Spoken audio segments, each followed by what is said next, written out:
What happens when you get too close to the truth about UFOs?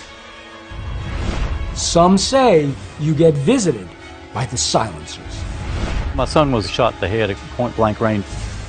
They often arrive as men in black. They know where you live, and they know where you're going to be at any given time. He said, "Mr. Rhodes." And of course, I don't know him, but obviously he knew me. Who's behind this supposed covert program? Some say it's a secret government agency. There are at least 20 levels of security clearances above the president. He has no need to know about these programs. During our investigation, we actually captured what might be a real-life silencer. The guy all in black right there. Holy shit, there's a guy all in black right there. This is case number 64206, the silencers.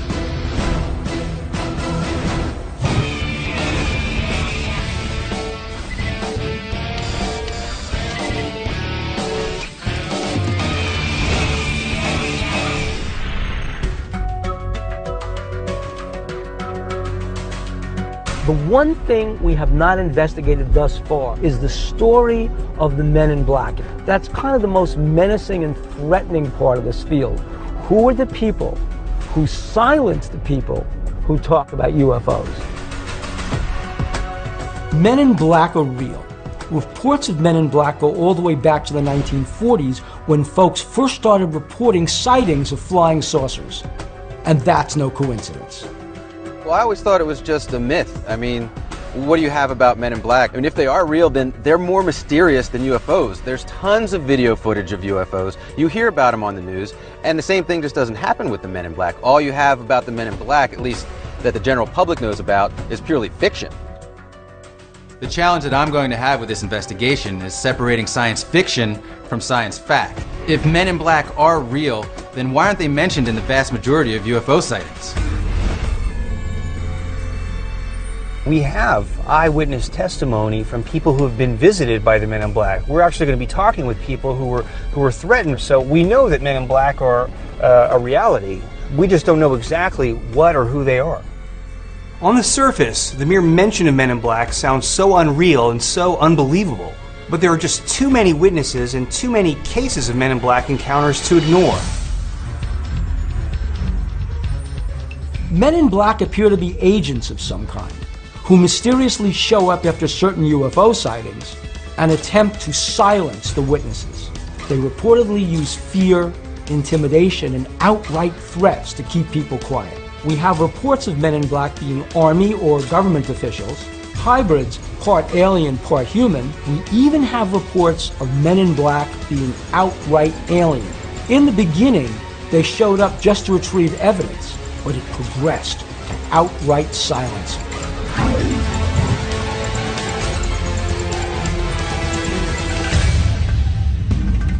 It was a little before Christmas in 1987, and I shot 4 objects flying across the shopping center. Next thing I know, I'm getting visits from people.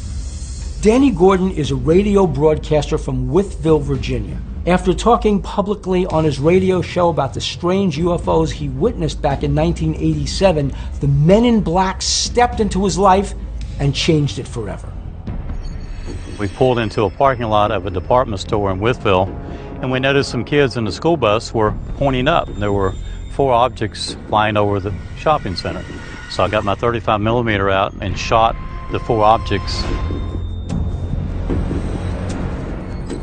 And actually had some people that know a little bit more about physics than myself that measured the globes, and they said they had to be 4 definitive objects because you could see the curvature too well to be one object with the 4 lights on it. Danny's photo shows possibly 4 separate objects together in the night sky. He saw it, as did a handful of other people who happened to be in the parking lot that night.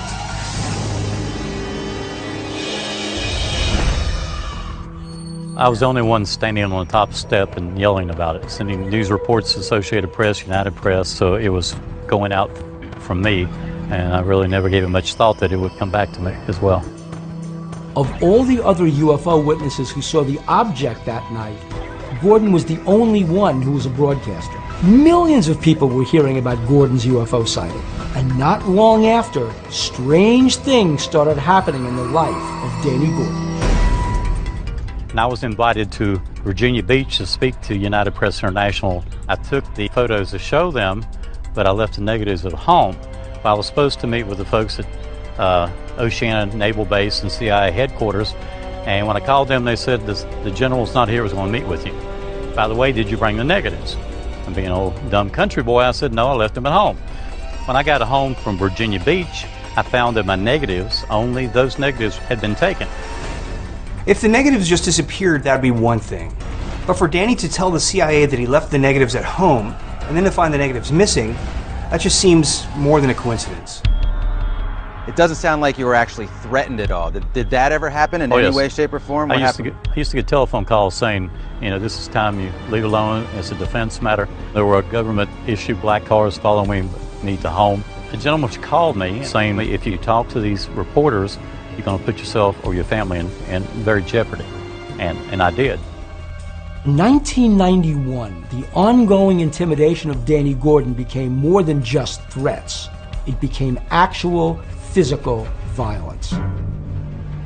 My son was at a party, and we shot the head at point blank range right here in the temple, .32 Magnum. He passed out on the table at 9:30 and woke up 21 days later in the rehab center blind in Roanoke. We still don't know who shot him, because the other guys at the party first said it was some guys dressed in black.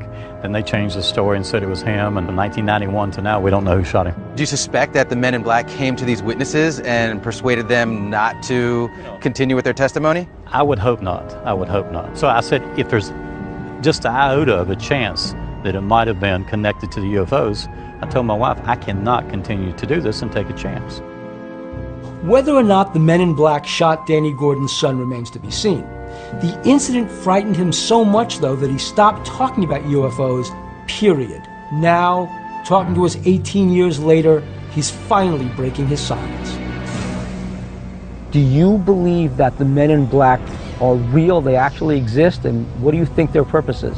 There's no doubt, because I've talked to too many witnesses who've had UFO visitations, sightings, and then had the men in black come and try to look at their pictures, take their pictures. Some people actually had them seized. Now, whether or not they dress in black, I don't know, but I know that someone came to my home, broke in my home, and who knows, may have been involved with the shooting of my son. If the men in black did indeed shoot Danny Gordon's son, they left no incriminating evidence. To get closer to the answer, we need to find a case where some tangible evidence was left behind.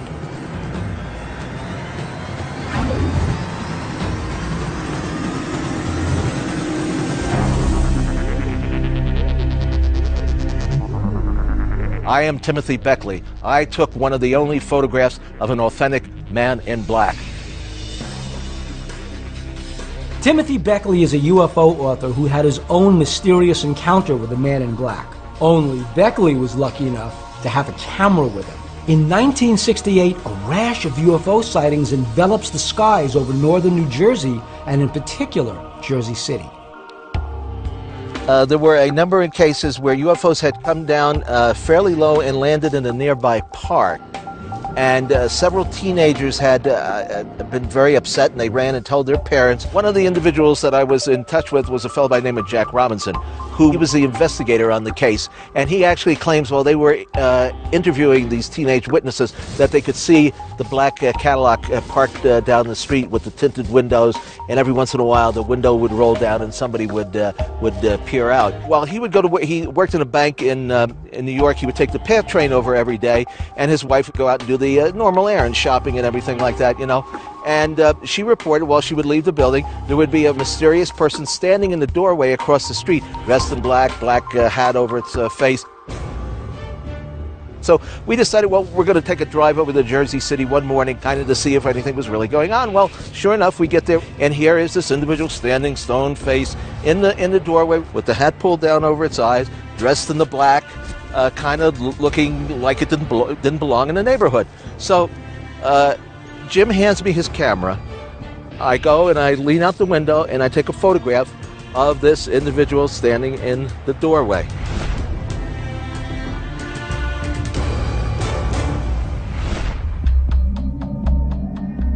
What makes you think that this is a man in black as opposed to just a man in a black suit that happens to hang out in the street every day? You know, it's a residential area where they would know everybody who lives in the neighborhood. I mean, especially in this time period, everybody knew their neighbors. You know who lives next door. You know who lives upstairs. And this person doesn't fit. We figure we would take the car, drive it around the corner, and get out and confront this individual and find out what was his reason for standing in that corner of that building. We circled the block. We stopped the car. He was gone, and the black automobile he might have arrived in was also gone. He just disappeared almost into thin air. Somehow, Beckley was able to catch the alleged man in black off guard. This is historic. For the first time ever, an actual man in black is caught in a photograph. Yes, Tim Beckley snapped a picture of a man in black. But what if that's just it? A photograph of a man who just happened to be wearing black. You're confident that men in black are real. This is real. This is not mythology. This is not something that somebody made up. No, it is not. This is really happening. And this photograph proves it.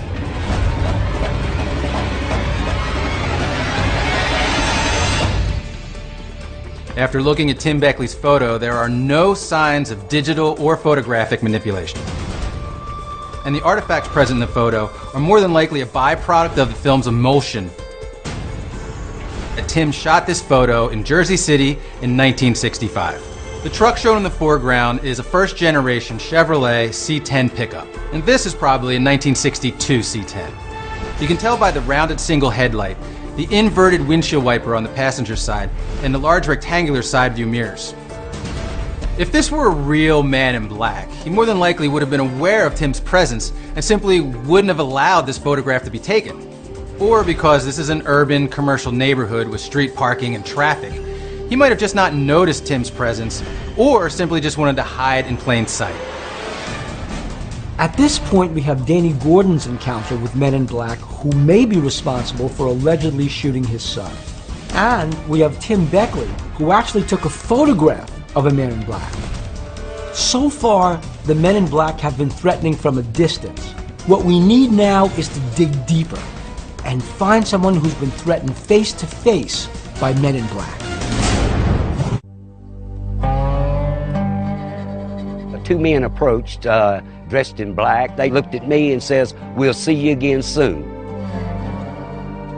I'm Johnny Sands, and for 34 years I've been intimidated by the men in black.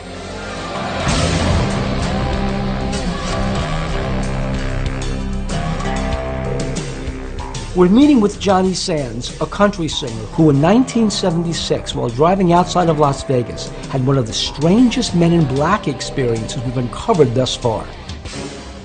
I could see a light beam in the sky directly to the right of me. It was a cigar-shaped looking object. Johnny Sands' car then shuts off. While he's working under his hood trying to get his car restarted, two of what he refers to as aliens walk up to him. And as they come closer to me, I started to run, but I realized I couldn't move. They had very, very glaring eyes. Their mouths was small and wrinkledy, looking like a man with no teeth, but they had a large, wide nose, and it looked like something protruding out on each side of their face.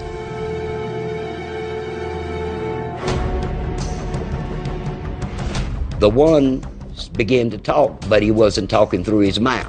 So I asked him, "Where y'all from?" And he said, "Up there." They asked me all these questions, and he says, "We'll be going, but we'll see you again real soon." They turned and walked away, and a flash of light went, and they were gone. Johnny Sands' alien encounter grabbed a lot of headlines. He was a celebrity for it. A few days later, the Sahara Hotel invites Johnny to do a public demonstration of sorts in their lobby. They hire an artist to draw one of the aliens that Johnny saw. When he got to the gills and the nose, the artist says, why do they have a nose and gills? And I said, I really can't answer that question. That's when the two men walked up and was standing there dressed in black. I did notice the one, he was a little clumsy in moving. He was kind of on the stiff side. He would lean in toward me, and then he said, "Let me answer that question for you if I can." There is an area in the sky that's 8.5 light years from here. It's called Sirius. He said there is a planet that is known to be an Aquarius-type planet, half water, half land. And so this will explain the gills and the nose. He says, but we got to go now, but we'll see you again real soon. Well, that's the same thing that the aliens had just told me in the desert 3 or 4 days ago. As they went out the door of the hallway, the security guard was no farther away from behind him than you are from me. But when he got to the door, he turned around and he come walking back, and he says, them guys just totally disappeared in thin air. Maybe in this case, the men in black are playing mind games with him, not to dissuade him from talking, but to make his story seem so weird, so incredulous, that when he does talk, nobody believes him.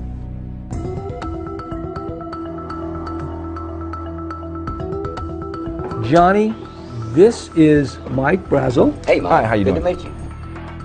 We've drafted Mike Brazel, a forensic sketch artist, so we can wrap our minds around what these men in black might actually look like.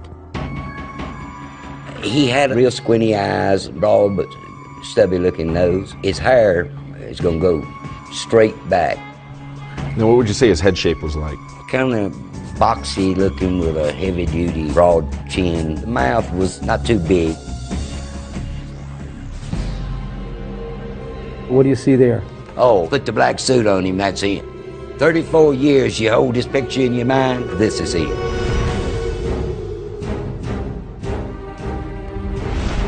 The sketch of Johnny Sands' Man in Black is apparently spot on.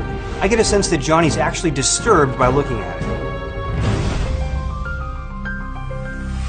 What do you think of Johnny Sands' story? He was very specific about what happened. It just seemed like, because of the detail, I think something real happened to Johnny Sands, and I don't think we can ignore that testimony. Johnny Sands not only passed a lie detector test, but he also passed a voice stress test. According to the authorities, he's apparently telling the truth, and as far-fetched as it sounds, I'm inclined to believe him. We're hearing a lot of different things. We're hearing that some of them are intimidating, others are acting very weird, like possibly they're alien, as you might suggest. And so far, the only pattern that I have is that these people are seeing men dressed in black clothing. I mean, it's not just seeing men in black clothing, they're seeing men who surveil things like the photograph that Timothy Beckley showed us, or people who give warnings and then follow through on the warning. Whether these men in black are humans trying to protect the secrecy of the presence of UFOs, or whether they're actual aliens observing what we're doing, one thing is crystal clear. There is a direct connection between men in black and UFOs.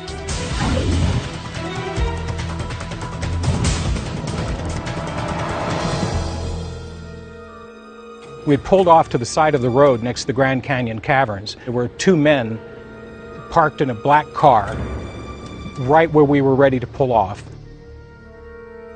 My name is John Rhodes. I've been confronted by the men in black.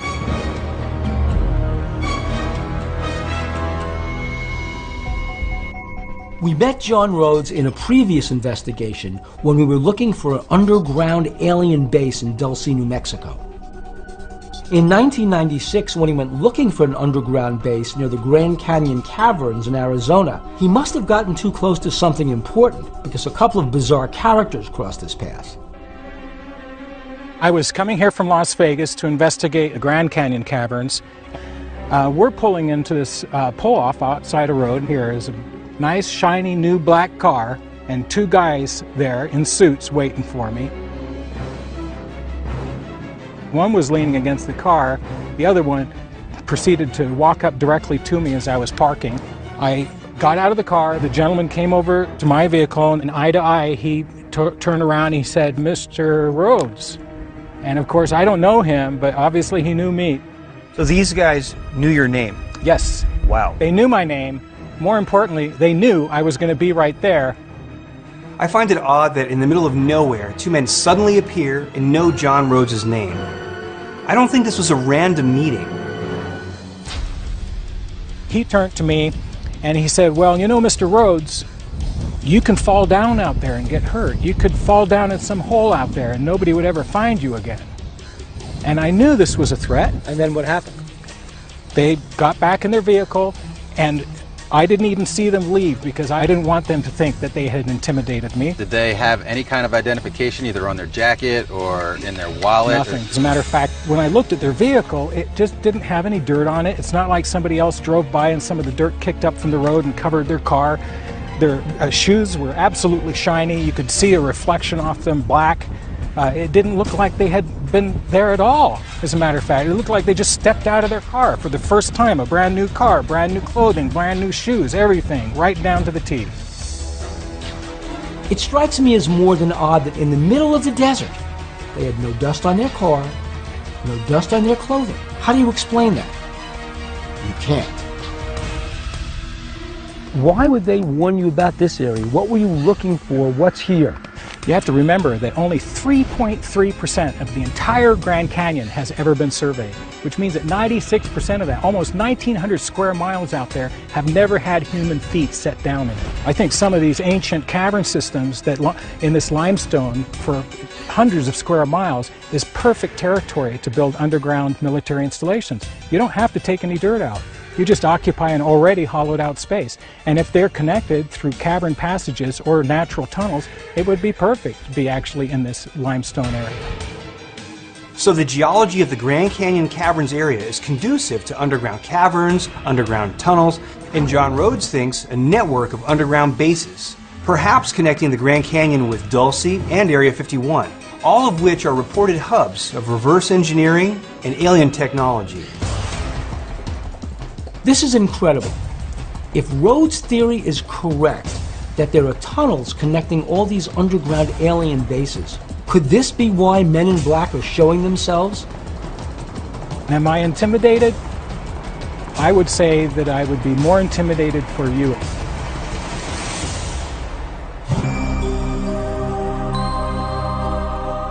We're investigating one of the places where Men in Black might be coming from. We talked to someone who claims there's a network of tunnels connecting a vast array of secret underground alien bases. If this is true, the US government has to know about it and most likely is very much a part of it. And if that's the case, there has to be a paper trail somewhere.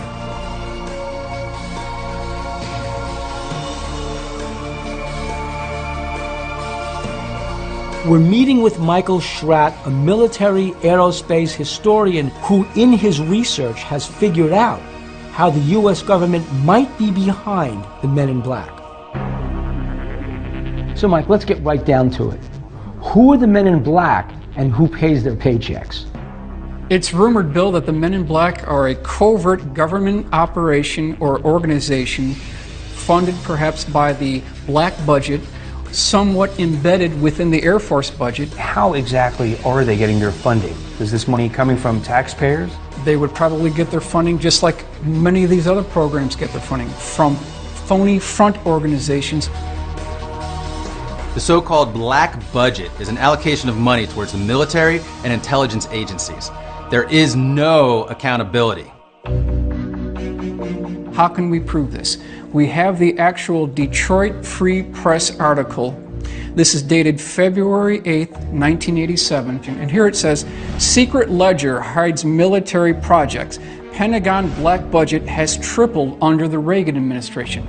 You know what's going on when it comes to the money in the black budgets today. Well, if we extrapolate the data, Kevin, it's clear that this black budget has ballooned to over perhaps $300 billion per year. What are they using this for and why? That's the real question.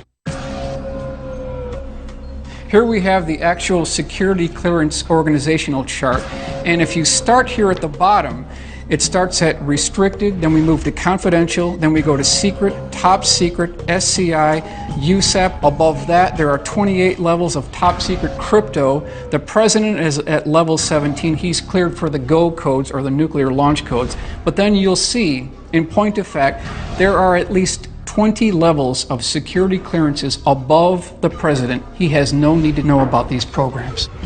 This is all just a theory that there are 20 secret levels of black projects above the President of the United States. It's certainly plausible, though. And if Men in Black are really tied into the U.S. government, then it's quite possible that the President would have no idea.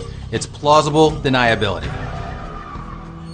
Now, if these programs are that secret and they're so important to our national security, what kind of measures would be taken by some kind of agency if some of that information was to get out? If you can take a craft that can be to Mars and back by lunchtime, are you going to let that technology out to your competitors, your adversaries, or people within the government? No, they're going to keep it completely black, completely unacknowledged. They've got to control the high ground at any cost. Would they go as far as to use deadly force?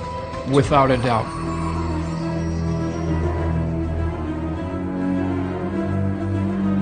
The investigators who've gotten the closest to the truth about the Men in Black died under mysterious circumstances.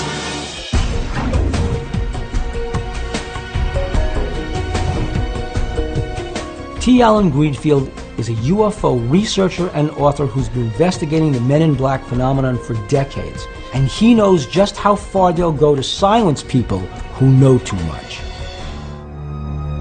There is a tendency to believe that the best cases about the Men in Black are old cases.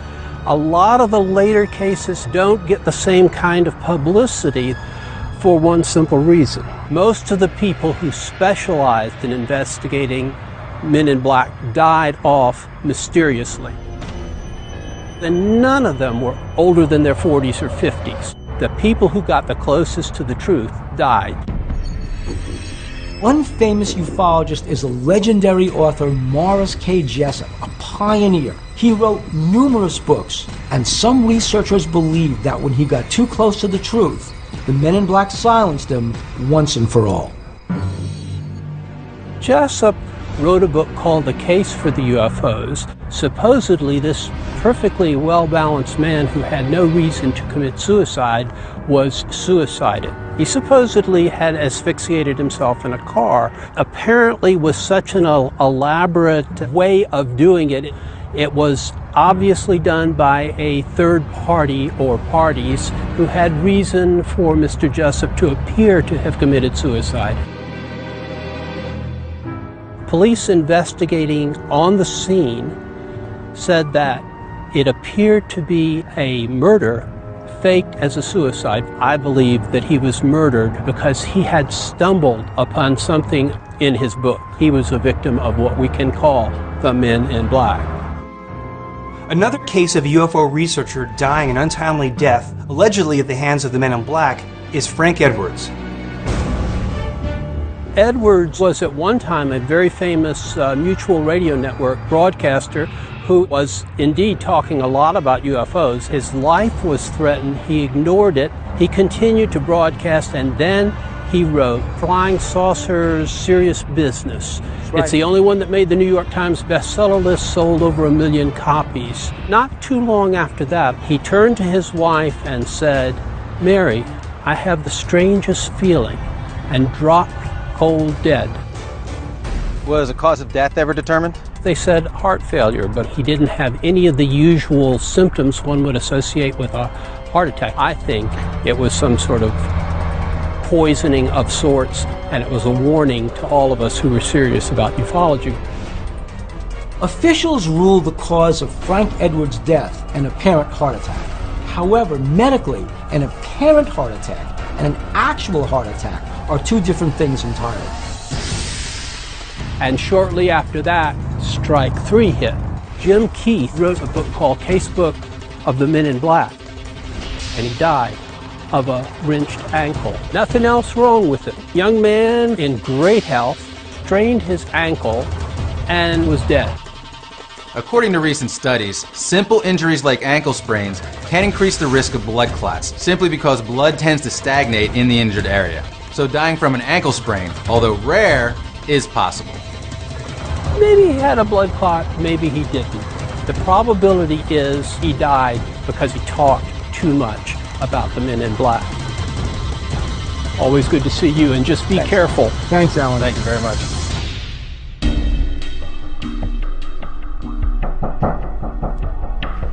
Well, gentlemen, I think you've finally found the stories of people who were hurt by MIBs. What are your thoughts on what we've learned from Alan Greenfield? Some of these ufologists, if not all of them, could have died from the causes that were reported. Natural deaths, falling, liver disease, whatnot. People die at inopportune times, and when they die, there's always something they were working on, and if the work has something to do with UFOs, I think it's too easy to make the assumption that that had something to do with the death. There aren't that many ufologists in the world, right? Why is it that they didn't die natural, peaceful deaths? I mean, these were very strange, mysterious deaths. There's no doubt in my mind that there's a trend here. When all was said and done, Greenfield told us of 7 ufologists who met untimely deaths at the heights of their careers. 7 ufologists who were also outspoken in the media, just like Danny Gordon. Now, this is not a coincidence. There is a connection here.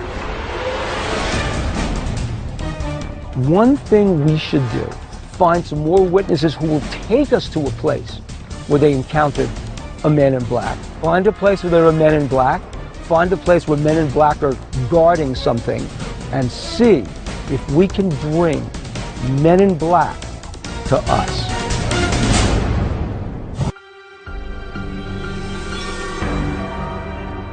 We're here in Utah investigating the men in black. About 85 miles southwest of Salt Lake City is a military facility called the Dugway Proving Grounds. It was constructed in 1942 to test and develop chemical and biological weapons for World War II. It has been in continuous operation since then. What's actually going on there now is top secret, and nobody knows for sure. A lot of UFOs have been seen in this area, and some researchers are referring to Dugway as the new Area 51. Perhaps this is one of the places where the men in black are coming from.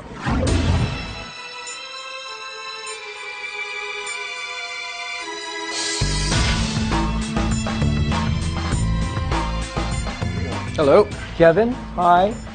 Pat? Dave. Pat, good to meet you. Dave Rosenfeld is a Utah UFO researcher who's been investigating the Dugway Proving Ground for a long time. He's taken some amazing pictures of UFOs and other things in the skies over Dugway, and he's uncovered some inside information. I got the information from a particular individual that works at Dugway. And this information was dates, times, locations of testing. Lasers, ring lasers, invisible camouflage, aerial vehicles testing. There was a big list. You know, when they do these kind of tests, it does attract UFOs. Dave posted this information on his public website, and then something happened. About 8 o'clock at night, got a knock on the door.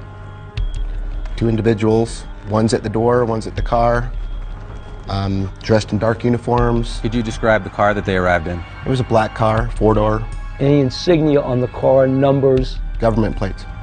The guy that came to the door has got a crew cut, he's blonde, very intimidating, he's got the cop glasses on. He asked me first, "Are you Dave Rosenfeld?" And I says, "Yes." He says, "Well, we've got some particular information on your website that we need to get off immediately."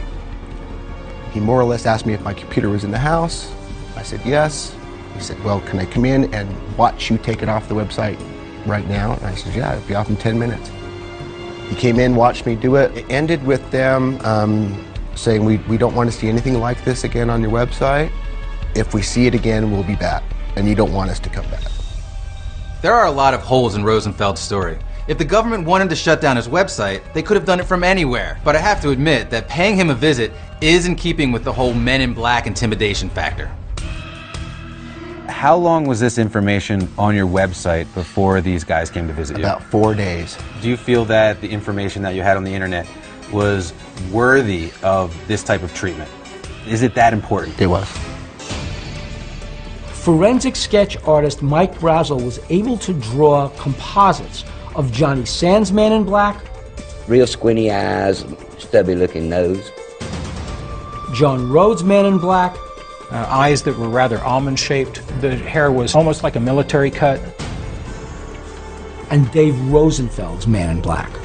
He had a crew cut, kind of a flat top, narrow nose, more tall than muscular.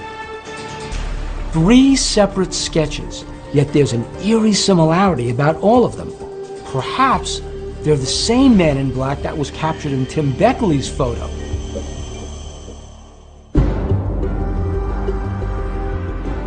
Clearly, there is a UFO Man in Black connection at Dugway. It really is starting to sound like the new Area 51. Perhaps there's a contingent of Men in Black originating out of Dugway. There's only one way to find out. We have to go there.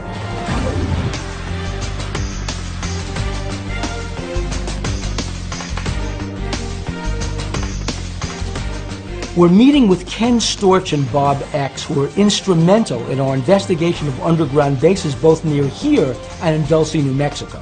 Ken and Bob have been investigating Dugway for years, and they too had a run-in with Men in Black. We had intel that this area was the new Area 51, and so we came out here to gather intel and to verify if indeed that was the case. We had stopped in at Willow Springs Lodge, and a gentleman up there that owned it said, "Are you boys going out into the desert?" And we said, "Yeah." He said, "There's been some strange things happening out in the desert." He said, "Well, are you guys carrying? Do you have guns?" And we said, "Well, yeah." And he said, "Well, good." He said, "Just be alert." So we drove out to this location. It was about 9 o'clock in the morning, and as I pulled out of the little turnout, I looked in the mirror and I could see a dust cloud coming real fast. This vehicle came right up on our, and I kept slowing down, hoping that he'd go around and pass. Well, he did, and he kept slowing down. Finally, Bob said, "Hey, pull over. I've had enough of this." We pulled over. Bob bailed out of the car. I stayed in the car and I adjusted the mirror. Now, there were 2 individuals in the car. No insignia on the vehicle, no light bar, no nothing. The driver got out, Bob got out. I walk in between the vehicles. He had bloused pants on. Right. Had a vest. I couldn't see a badge, but I knew this guy was dressed in black. He says, "What are you doing out here?" I said, "I'm just taking some pictures." He says, "I need to see some identification." I says, "I need to see who you are." And this man goes, "This is all you need to see." And he points to the G14 tag. A G14 tag or license plate is a government plate. The General Service Administration, or GSA, maintains vehicles in a motor pool across the country for official use by government agencies and departments. They're numbered G11 through G91. G14 is issued for an interagency motor pool system for large cars. You can see this place is very remote. There was the 2 of them and the 2 of us and nothing else around.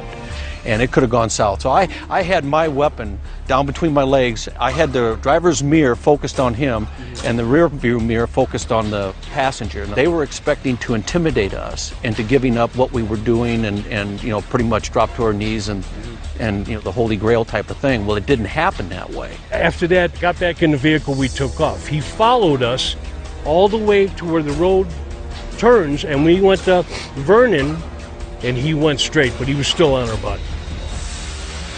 Maybe just like John Rhodes, Ken and Bob were getting too close to something the government didn't want them to see. I took the tag number down.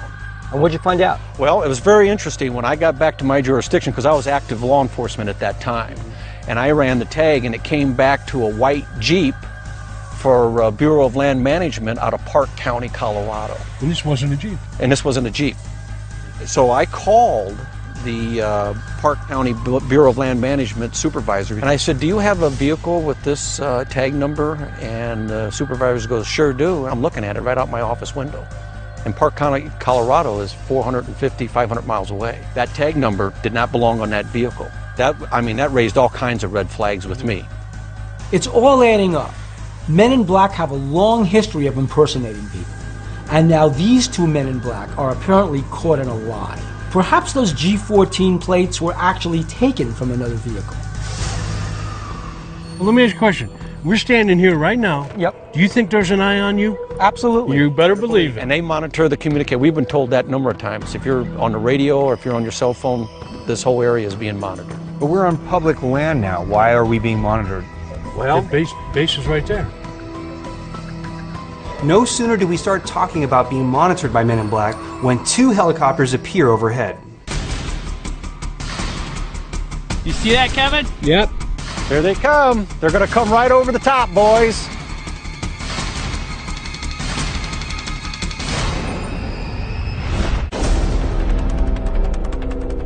You see that, Kevin? Yep.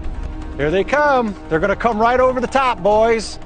We're near the Dugway Proving Ground in Utah. Some are calling this the new Area 51. Researchers believe there's evidence of reverse engineering going on here. And I don't think it's a coincidence that as soon as we start talking about Men in Black, dark helicopters show up. But how ironic that they picked this spot to fly over. Would you say they're black? See any insignia on them? I don't see that. That's not olive drab. That's not olive drab. No, it's not. And there's no insignia. Do you see a tail number? No. I would say those were black. They were black helicopters. They were. Yeah. That's really weird. I've worked with a lot of Chinooks, man. They're olive drab.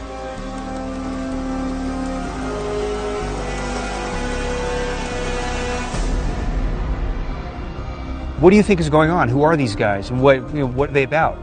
My take on it is that they are a private entity working in conjunction with someone that's involved in flying saucers or UFOs, whatever you want to call them. It gives government plausible deniability. In other words, here's a project and you farm it off to a private company and they take care of the dirty work for you. I believe ET's here and I believe our government knows about it. And therefore, what better way to have a certain entity that you can pawn off certain operations that you don't have to send your people on. You just make a phone call and say, hey, we got a witness out here that's got some evidence. Why don't you go out there and intimidate them, either to keep their mouth shut, give up the evidence, or last but not least, adios, amigos. Guy on black right there. Holy shit, guy on black right there.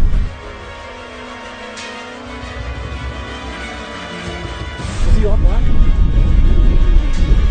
He's getting in, he's walking in front of the white truck parked next to the building. Backing up. Dude, they just hit that truck. The truck pulled behind the building. It's sitting right there behind the building. We're here at Dugway talking about the Men in Black. Is it a coincidence that a man in black has been apparently surveilling us for the whole time?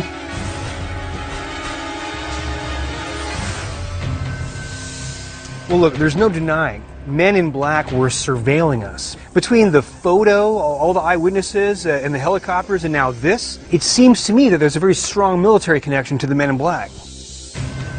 As investigators, we've gotten closer to the Men in Black than anyone. We've heard stories of threats and intimidation, and we've experienced some of that ourselves.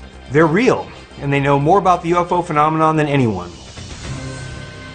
We did have credible witnesses, and it's hard to question first-hand accounts. But when you look at the sightings, the threats, the intimidations, and even our own encounter at Dugway, I think it's very likely that we're talking about coincidences here.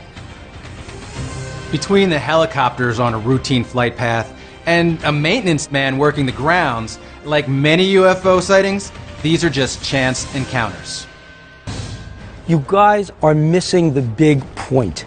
That the black projects that employ Men in Black has become so secret, so buried, so covered up by lies and distortion that even the Men in Black don't realize they're Men in Black. Men in Black have been around ever since the 1950s. That in the UFO community, there are all kinds of stories rife with threats, menace, and actual physical violence. When we got too close, Men in Black even approached us. We know how nefarious they are, and we know they're guarding a secret.